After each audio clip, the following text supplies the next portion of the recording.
tokoh masyarakat, sesepuh kami, orang tua kami di Kelurahan Bone-Bone. Masyarakat nelayan di Kelurahan Bone-Bone, Kecamatan Batu Puaro, Kota Bau-Bau melaksanakan ritual adat tradisi Harowana Andala di pesisir pantai Morikana, Kelurahan Bone-Bone. Tradisi dilakukan dengan memohon keselamatan kepada Tuhan agar para nelayan dihindari bahaya dan dilimpahkan rezeki. Sebelum tradisional dimulai, para tokoh adat dan tokoh agama Kelurahan Bone-Bone memanjatkan doa kepada Tuhan Yang Maha Kuasa.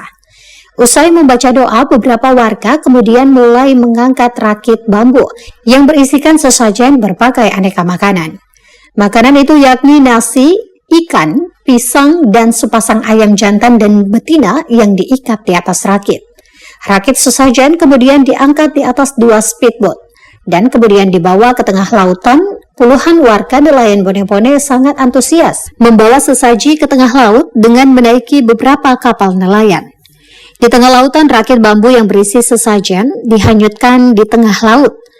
Hasimidi, tokoh adat Bone-Bone, mengatakan tradisi itu merupakan tradisi laut jala yang dibawa oleh seorang tokoh Bugis Daeng Andi Mamuju ke pantai Morikana sehingga masyarakat Bone-Bone mengikuti jejaknya.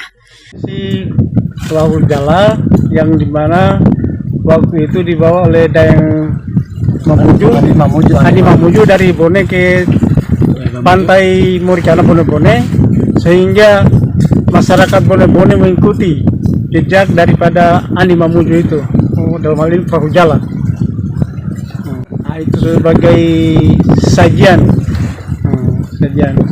untuk Tuhan apa itu di laut ini apa nabinya Nabi Haidir apa semua itu satu Nabi Haidir ceritanya. Itu kalau warga Yambul nggak apa-apa ya Pak berarti ya?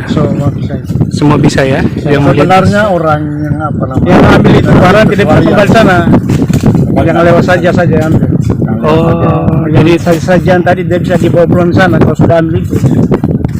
Usai menghanyutkan sesaji, para tokoh adat kemudian langsung melakukan ziarah di makam Daeng Andi Mamuju yang berada di Desa Wara, Kabupaten Buton Tengah. Kontributor Devriat Noneke, Kompas TV Bau-Bau, Sulawesi Tengah.